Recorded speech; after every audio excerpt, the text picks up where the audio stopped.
देख परवर्ती प्रश्न हूँ जो विशेषण पद विशेष पद पूर्व व्यवहृत हुए ताहाको कौन कहते। देख ये आमर आसला विशेषण विशेष गला विशेषण आसला विशेषण प्रश्न प्रथम देख विशेषण क्या कहवा ना आमर जो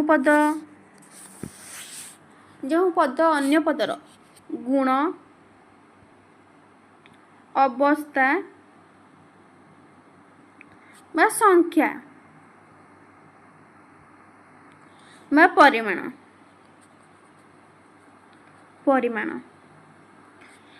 इत्यादि को प्रकाश करे ताहाको आमे विशेषण पद कहवा। ताले आराम से बुझिपेलो जो पद किसी गुण अवस्था बा संख्या बा परिमाण को बुझाउची से ताको आमे कोन कहवा विशेषण पद जानि पेलो। तापर देख विशेष पद हमर कला 5 प्रकार विशेषण मध्य हमर केते 5 प्रकार ना कौन कौन रहिला विशेषर विशेषण विधेय विशेषण सर्वनाम विशेषण विशेषण विशेषण क्रिया विशेषण रहिला हमर 5 प्रकार। देख आम जो विशेष पदर पूर्वर व्यवहृत है ताहाको आमे कौन कह विधेय विशेषण ना विशेषण विशेष ना विशेषर विशेषण ना कौन नुहे।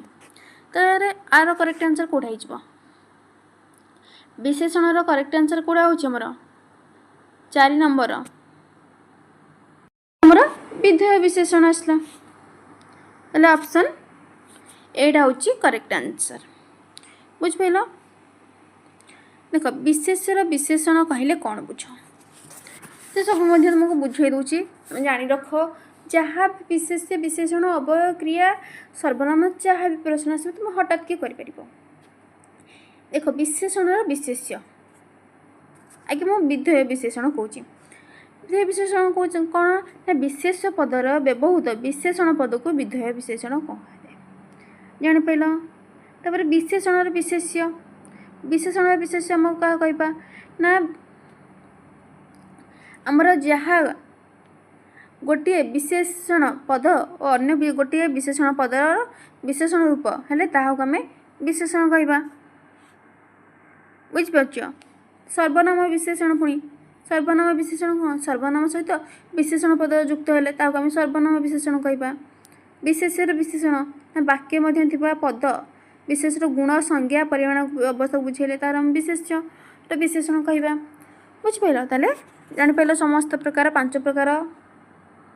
परवर्ती प्रश्न कौन देखा परवर्ती प्रश्न जो विशेषण पद विशेष पद पर व्यवहृत हुए ताहाको कौन कहुए जो विशेषण पद विशेष पद पूर्व पर व्यवहृत हुए ताहाको आमे कौन कहवा ताहाको आमे कौन कहवा मु आराम एबे कहितली वर्तमान कहितली तो आमे विधेय विशेषण कहवा। ऑप्शन एटा हो तुमर करेक्ट आंसर।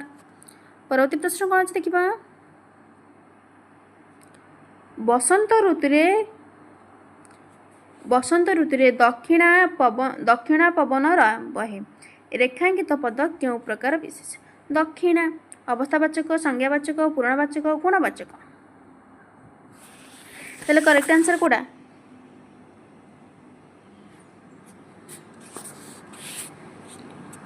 कोडा मोर 6 नंबर करेक्ट आंसर कोडा हो ना गुणवाचक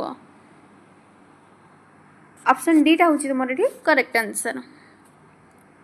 परवर्ती प्रश्न अच्छी देख गुणवाचक विशेषर विशेषत्व कौन गुणवाचक विशेषण तुम विशेषत्व कौन दुईटी विशेष्य मध्य तुलना निमंते व्यवहृत पद ना गोटे विशेषण पद को आउ गोटे विशेषण विशेषित करे आम कौटा करेक्ट आंसर हो ना आमर विशेषर धर्म स्वभाव और प्रकृति की विशेषित करे। ऑप्शन सी जो मैंने चूज कर तुम राइट आंसर। परवर्ती प्रश्न कौन देखा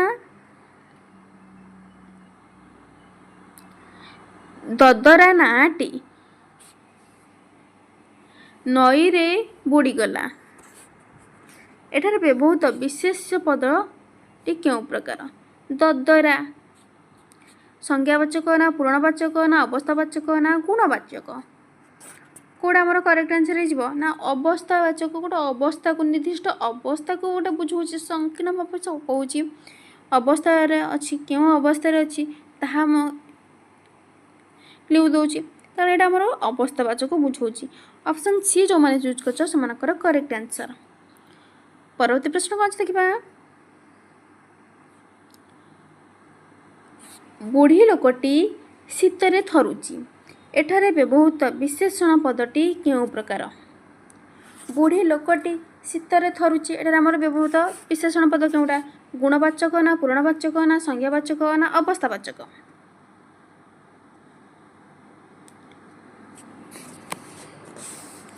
କରେକ୍ଟ ଆନ୍ସର୍ କୋଉଟା ହେଇଯିବ ନା ଆମର ଅବସ୍ଥାବାଚକ। ବୁଢ଼ୀ ଲୋକଟି ଗୋଟେ ନିର୍ଦ୍ଦିଷ୍ଟ ଅବସ୍ଥାରେ ବା ଶୀତରେ ଥରୁଛି, ତାହେଲେ ଅପସନ୍ ଡିଟା ହେଉଛି ତୁମର ଏଠି କରେକ୍ଟ ଆନ୍ସର୍। ପରବର୍ତ୍ତୀ ପ୍ରଶ୍ନ କ'ଣ ଅଛି ଦେଖିବା। ପରବର୍ତ୍ତୀ ପ୍ରଶ୍ନ ହେଲା ରାଜ୍ୟସଭାରେ 250 ସଭ୍ୟ ଅଟନ୍ତି, ଏହି ବାକ୍ୟରେ ବିଶେଷ ପଦ କେଉଁଟା? ବିଶେଷ ପଦ, ରାଜ୍ୟସଭାରେ 250 ସଭ୍ୟ ଅଛନ୍ତି, ଏଇଟାରେ ବିଶେଷ ପଦ କେଉଁଟା? ରାଜ୍ୟସଭା ନା ସଭ୍ୟ ନା 250 ନା ଅଛନ୍ତି? 10 ନମ୍ବର କରେକ୍ଟ ଆନ୍ସର୍ କୋଉଟା? ବିଶେଷ ପଦ, ବିଶେଷଣ ପଦ ଆମର କେଉଁଟା ନା 250, ସରି ଏଠି ଆମର 250 ହେବନି, ଆମର ଅଛନ୍ତି ହେବ, ଅଛନ୍ତି ବିଶେଷଣ ହେଲା। ଅପସନ୍ ଡିଟା ହେଉଛି ତୁମର କରେକ୍ଟ ଆନ୍ସର୍। ଏହା ତାପରେ ପରବର୍ତ୍ତୀ ପ୍ରଶ୍ନ ହେଉଛି କ'ଣ? ଏହା କି ପ୍ରକାର ବିଶେଷଣ? ଏହା ଆମର କି ପ୍ରକାର ବିଶେଷଣ? ଅବସ୍ଥାବାଚକ ନା ସଂଜ୍ଞାବାଚକ ନା ଗୁଣବାଚକ ନା ପୂର୍ଣ୍ଣବାଚକ? ଏହା ଆମର କେଉଁ ପ୍ରକାର ବିଶେଷଣ ନା ସଂଜ୍ଞାବାଚକ। ଅପସନ୍ ବି ଯେଉଁମାନେ ଚୁଜ୍ କରିଛ ସେମାନଙ୍କର କରେକ୍ଟ ଆନ୍ସର୍। ପରବର୍ତ୍ତୀ ପ୍ରଶ୍ନ କ'ଣ ଅଛି ଦେଖିବା। ଦେଖ ପରବର୍ତ୍ତୀ ପ୍ରଶ୍ନ ଥିଲା ସର୍ବନାମ ପଦର ଆକୃତିରେ ପରିବର୍ତ୍ତନ ହୁଏ କି?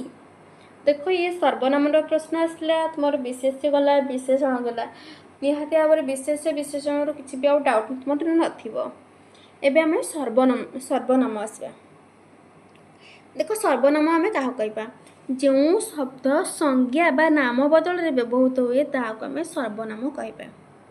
ବୁଝିପାରିଲ? ଯେଉଁ ଶବ୍ଦ ସଂଜ୍ଞା ବା ନାମ ବଦଳରେ ବ୍ୟବହୃତ ହୁଏ ତାହାକୁ ଆମେ ସର୍ବନାମ କହିବା।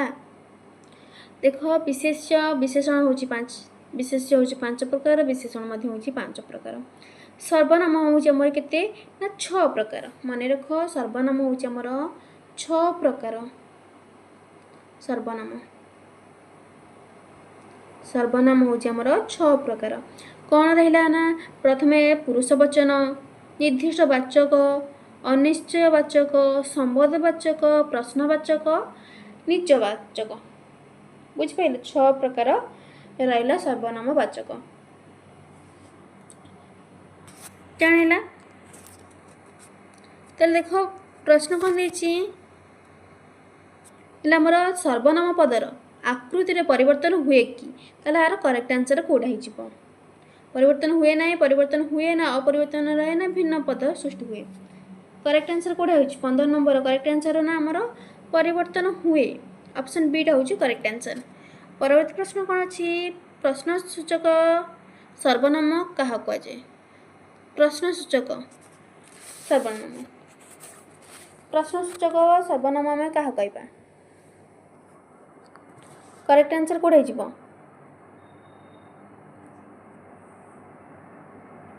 16 ନମ୍ବର କରେକ୍ଟ ଆନ୍ସର୍ ହେଉଛି କିଏ, କ'ଣ, କାହାକୁ ପ୍ରଭୃତି ପଦ ବ୍ୟବହାର କଲେ ଏହା ହେଉଛି ପ୍ରଶ୍ନ ସୂଚକ।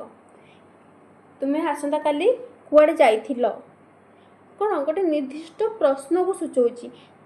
ଆମେ କ'ଣ ଅପେକ୍ଷା କରୁଥିବା ନା କିଛି ଆନ୍ସର୍ ଅପେକ୍ଷା କରୁଥିବା, ସେଇଟା ହେଉଛି ଆମର କ'ଣ ପ୍ରଶ୍ନ ସୂଚକ। ତାହେଲେ ଅପସନ୍ ଏଟା ହେଉଛି ତୁମର ଏଠି କରେକ୍ଟ ଆନ୍ସର୍। ପରବର୍ତ୍ତୀ ପ୍ରଶ୍ନ କ'ଣ ଅଛି ଦେଖ। ନିର୍ଣ୍ଣାୟକ ସର୍ବନାମର ଲକ୍ଷଣ କେଉଁଟା? ନିର୍ଣ୍ଣାୟକ ସର୍ବନାମ କରେକ୍ଟ ଆନ୍ସର୍ କୋଉଟା ହେଇଯିବ ନା ଉଭୟ, ପ୍ରତ୍ୟେକ, ସମସ୍ତ ପ୍ରଭୃତି ଶବ୍ଦର ବ୍ୟବହାର କରେ। ଉଭୟ, ପ୍ରତ୍ୟେକ ଏଇ ସବୁ ଯେଉଁଠି ବ୍ୟବହାର କରାଯାଉଥିବ ସେଇଟା ହେଉଛି କ'ଣ ଆମର ନିର୍ଣ୍ଣାୟକ ସର୍ବନାମ। ଅପସନ୍ ସିଟା ହେଉଛି ତୁମର କରେକ୍ଟ ଆନ୍ସର୍। ପରବର୍ତ୍ତୀ ପ୍ରଶ୍ନ କ'ଣ ଅଛି? ଅପାରବବ ଆରୋପକ ସର୍ବନାମର ବିଶେଷତ୍ୱ କ'ଣ? ଆପେ ନିଜେ ପ୍ରଭୃତି ଶବ୍ଦ ବ୍ୟବହାର ଯେଉଁଠି ହୁଏ, ଆପେ ନିଜେ ପ୍ରଭୃତି ଏସବୁ ଯେଉଁଠି ବ୍ୟବହାର ହୁଏ। ଦେଖ ଏସବୁ ନିଶ୍ଚିତ ଭାବରେ ତୁମର ଏକ୍ଜାମ୍ରେ ମଧ୍ୟ ଆସିବ, ଭେରି ଭେରି ଇମ୍ପୋର୍ଟାଣ୍ଟ ଅଛି। ନିହାତି ଭାବରେ କନସେପ୍ଟ କ୍ଲିଅର କରନ୍ତୁ। ତାପରେ ନିର୍ଦ୍ଦେଶକ ସର୍ବନାମ, ନିର୍ଦ୍ଦେଶକ ସର୍ବନାମ ଆମର କେଉଁଟା ଆସିବ ନା ନିର୍ଦ୍ଦିଷ୍ଟ କେତେକ ସର୍ବନାମ ଆମର ବିଭକ୍ତ କରାଯାଇଛି। ନିର୍ଦ୍ଦେଶକ ସର୍ବନାମ ଦେଖ ଇଏ ବି ମଧ୍ୟ ଆମର କେତେ ଭାଗରେ ବିଭକ୍ତ କରାଯାଇଛି, ସିଏ ମଧ୍ୟ ଇଏ କ'ଣ ଅଛି ଦୁଇ ଭାଗରେ ବିଭକ୍ତ କରାଯାଇଛି, ଦୂର ନିର୍ଦ୍ଦେଶକ ଓ ନିକଟ ନିର୍ଦ୍ଦେଶକ। ତାହେଲେ 19 ନମ୍ବର କରେକ୍ଟ ଆନ୍ସର କୋଉଟା ହେଇଯିବ ନା ଯେଉଁ ସର୍ବନାମ ନିର୍ଦ୍ଦେଶ କରିବାରେ ସାହାଯ୍ୟ କରେ, ଯେଉଁ ସର୍ବନାମ ନିର୍ଦ୍ଦେଶ କରିବାରେ ସାହାଯ୍ୟ କରେ। ପରବର୍ତ୍ତୀ ପ୍ରଶ୍ନ କ'ଣ ଅଛି ଦେଖିବା, ଗୋଟିଏ ବାକ୍ୟରେ ଯେଉଁ ସବୁ ସର୍ବନାମ ପଦର ଅନ୍ୟ ସର୍ବନାମ ପଦ ସହିତ ସମ୍ବନ୍ଧ ଘଟିଥାଏ ତାହାକୁ ଆମେ କି ପ୍ରକାର ସର୍ବନାମ କହିବା? ତାହାକୁ ଆମେ ସମ୍ବନ୍ଧବାଚକ ସର୍ବନାମ କହିବା। ପରବର୍ତ୍ତୀ ପ୍ରଶ୍ନ ଅଛି, ପ୍ରଧାନ ଶିକ୍ଷକ ନିଜେ କ୍ଲାସକୁ ଯାଇଥିଲେ, ଏହି ବାକ୍ୟରେ ବ୍ୟବହୃତ ସର୍ବନାମଟି କେଉଁ ପ୍ରକାରର? ପ୍ରଧାନ ଶିକ୍ଷକ ନିଜେ କ୍ଲାସକୁ ଯାଇଥିଲେ, ଏହି ବାକ୍ୟରେ ଆମର ସର୍ବନାମ କେଉଁଟା? ପ୍ରଶ୍ନବାଚକ ସର୍ବନାମ ନା ଆତ୍ମବାଚକ ସର୍ବନାମ ନା ସମ୍ବନ୍ଧବାଚକ ନା ଗୁରୁତ୍ୱାରୋପ ସର୍ବନାମ? ଆମର ଗୁରୁତ୍ୱାରୋପ, ଯେ ପ୍ରଧାନ ଶିକ୍ଷକ ନିଜ କ୍ଲାସକୁ ଯାଇଥିଲେ, ଗୁରୁତ୍ୱାରୋପ। ଅପସନ୍ ଡିଟା ହେଉଛି କରେକ୍ଟ ଆନ୍ସର। ପରବର୍ତ୍ତୀ ପ୍ରଶ୍ନ କ'ଣ ଅଛି ଦେଖିବା, ତୁଚ୍ଛାକୁ ଏତେ ମୁଦି ନାହିଁ ଗୋଡ଼ କଚାଡ଼ୁଛୁ କେତେ? ତୁଚ୍ଛାକୁ ଏତେ ମୁଦି ନାହିଁ ଗୋଡ଼ କଚାଡ଼ୁଛୁ କେତେ? ଏହା ବାକ୍ୟରେ ବ୍ୟବହୃତ ସର୍ବନାମଟି କେଉଁ ପ୍ରକାର? ଏହି ବାକ୍ୟରେ ଆମର ସର୍ବନାମଟା କେଉଁ ପ୍ରକାର? ସମ୍ବନ୍ଧବାଚକ ନା ପ୍ରଶ୍ନସୂଚକ ନା ଆତ୍ମବାଚକ ନା ନିର୍ଣ୍ଣାୟକ? କରେକ୍ଟ ଆନ୍ସର କୋଉଟା ନା ସମ୍ବନ୍ଧବାଚକ। ଅପସନ୍ ଏ ଯେଉଁମାନେ ଚୁଜ୍ କରିଛ ସେମାନଙ୍କର କରେକ୍ଟ ଆନ୍ସର। ପରବର୍ତ୍ତୀ ପ୍ରଶ୍ନ କ'ଣ ଅଛି ଦେଖିବା, ଦେଖ ପରବର୍ତ୍ତୀ ପ୍ରଶ୍ନ ହେଉଛି, ଯେଉଁ କ୍ରିୟାପଦ ବିଶେଷ ବା ବିଶେଷଣ ଆଧାର କରି ଗଠିତ ହୁଏ ତାହାକୁ କ'ଣ କୁହାଯାଏ? ଯେଉଁ କ୍ରିୟା ବିଶେଷ ବା ବିଶେଷଣକୁ ଆଧାର କରି ଗଠିତ ହୁଏ ତାହାକୁ ଆମେ କ'ଣ କହିବା? ତାହାକୁ ଆମେ କ'ଣ କହିବା? ଆମର ତାକୁ ନାମ ଧାତୁ। ଅପସନ୍ ବିଟା ହେଉଛି କରେକ୍ଟ ଆନ୍ସର। ନେକ୍ସଟ କ'ଣ ଅଛି, ନାମ ଧାତୁ ଗୁଡ଼ିକ ପ୍ରାୟତଃ କେଉଁ ପ୍ରକାର କ୍ରିୟାଭୁକ୍ତ କରାଯାଏ? ନାମ ଧାତୁ ଗୁଡ଼ିକ ସମାପିକା କ୍ରିୟା ନା ଶ୍ରଣ କ୍ରିୟା ନା ମିଶ୍ର କ୍ରିୟା ନା ଅସମାପିକା କ୍ରିୟା? ଦେଖ ତୁମର ଯଦି ଡାଉଟ୍ ଅଛି ଏସବୁ ଚାପ୍ଟର ଉପରେ ନିହାତି ଭାବରେ ମୋତେ କମେଣ୍ଟ କରିବ, ମୋର ଥିଓରି କ୍ଲାସ୍ ମଧ୍ୟ ନେଇ ଆସିବି। ଦେଖ କ୍ରିୟା, ତାହେଲେ ଆର କରେକ୍ଟ ଆନ୍ସର କ'ଣ ହେଉଛି ଆମର ମିଶ୍ର କ୍ରିୟା। ଅପସନ୍ ସିଟା ହେଉଛି କରେକ୍ଟ ଆନ୍ସର। ପରବର୍ତ୍ତୀ ପ୍ରଶ୍ନ କ'ଣ ଅଛି ଦେଖିବା, ଦେଖ ପରବର୍ତ୍ତୀ ପ୍ରଶ୍ନ ହେଉଛି, ଗୋଟିଏ ସାର୍ଥକ ବାକ୍ୟରେ ଅନ୍ୟାନ୍ୟ କେଉଁ ପଦ ରହିବା ଜରୁରୀ? କେବଳ କ୍ରିୟା ନା କର୍ତ୍ତା ଏବଂ କ୍ରିୟା ନା କର୍ମ ଏବଂ କ୍ରିୟା ନା କୌଣସିଟି ନୁହେଁ? ତାହେଲେ ଆମର କେଉଁଟା ରହିବ? ଗୋଟେ ସାର୍ଥକ ବାକ୍ୟରେ ଆମର କେଉଁଟା ରହିବ? କର୍ତ୍ତା ରହିବ ଓ କ୍ରିୟା ରହିବ। ଅପସନ୍ ବିଟା ହେଉଛି ତୁମର କରେକ୍ଟ ଆନ୍ସର। ବାକ୍ୟରେ କ୍ରିୟାପଦ କାହା ଅନୁସାରେ ପରିବର୍ତ୍ତିତ ହୁଏ? ବାକ୍ୟରେ କ୍ରିୟାପଦ କାହା ଅନୁସାରେ ପରିବର୍ତ୍ତନ ହୁଏ? ତାହେଲେ ଏଇଟା କରେକ୍ଟ ଆନ୍ସର କୋଉଟା ହେଇଯିବ ନା ଆମର ସବୁଗୁଡ଼ିକ ହେବ, କର୍ତ୍ତା ହେବ, ବଚନ ହେବ, କାଳ ହେବ, ଭାବ ହେବ। ତାହେଲେ ଅପସନ୍ ଡିଟା ହେଉଛି କରେକ୍ଟ ଆନ୍ସର। ପରବର୍ତ୍ତୀ ପ୍ରଶ୍ନ କ'ଣ ଅଛି ଦେଖିବା, ଯେଉଁ କ୍ରିୟା ଦ୍ୱାରା ବାକ୍ୟ ସମାପ୍ତି ହୁଏ ତାହାକୁ କ'ଣ କୁହାଯାଏ? ମିଶ୍ର କ୍ରିୟା ନା ଯୌଗିକ କ୍ରିୟା ନା ସମାପିକ କ୍ରିୟା ନା ଅସମାପିକ କ୍ରିୟା? କେଉଁଟା କରେକ୍ଟ ଆନ୍ସର ହେଇଯିବ? 24 ନମ୍ବର କରେକ୍ଟ ଆନ୍ସର କେଉଁଟା ହେଉଛି ନା ଆମର ସମାପିକା କ୍ରିୟା। ନେକ୍ସଟ କ'ଣ ଅଛି, ନିମ୍ନଙ୍କ ମଧ୍ୟରୁ ଅସମାପିକା କ୍ରିୟାର ସଂଜ୍ଞା କେଉଁଟା?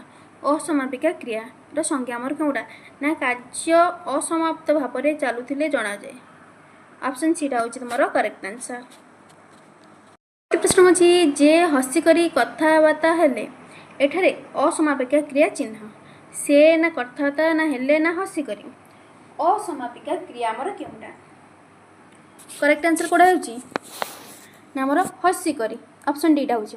ମିଶ୍ର କ୍ରିୟା କାହାକୁ କୁହାଯାଏ? ମିଶ୍ର କ୍ରିୟା ଆମର କାହାକୁ କୁହାଯାଏ ନା ଆମର ଯେଉଁ କ୍ରିୟା ଏକାଧିକ ପଦରେ ପ୍ରକାଶିତ। एकाधिक क्रिया जदि अच्छी आम मिश्र क्रिया कहवा। परवर्ती प्रश्न अच्छे नास्ति सूचक वाक्य निम्नोक्त क्यों सूचना प्रदान करे। नास्ति सूचक वाक्य आमर कौन ना नास्तिर सूचना प्रदान करे। ऑप्शन सीटा हूँ करेक्ट आंसर।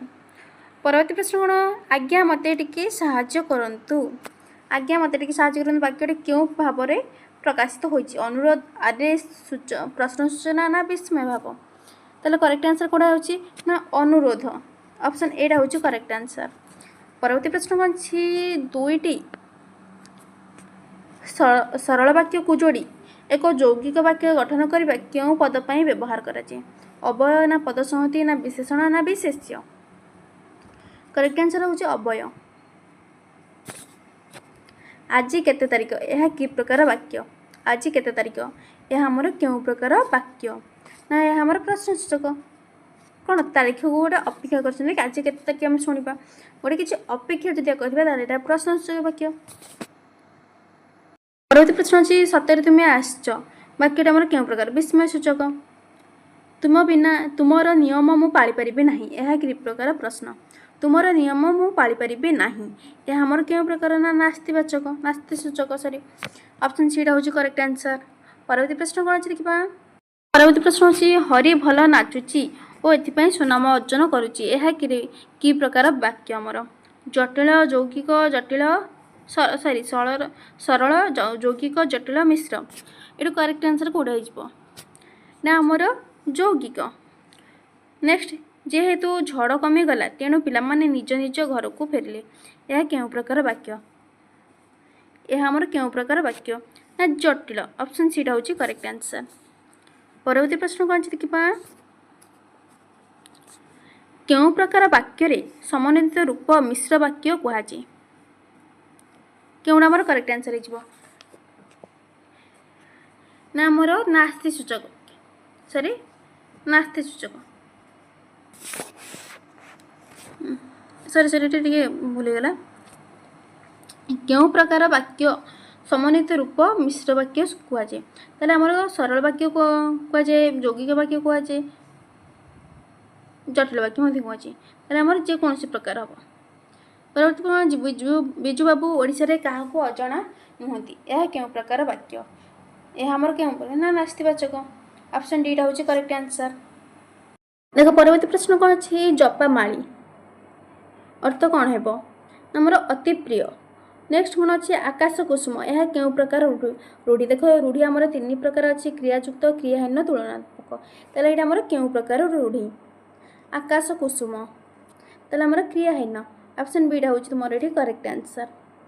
परवर्ती प्रश्न कौन अच्छी कष्टसाध्य अर्थ प्रकाश कर रूढ़ी कष्टसाध्य ना आमर काठिकर पाठ। ऑप्शन डी हूँ करेक्ट आंसर।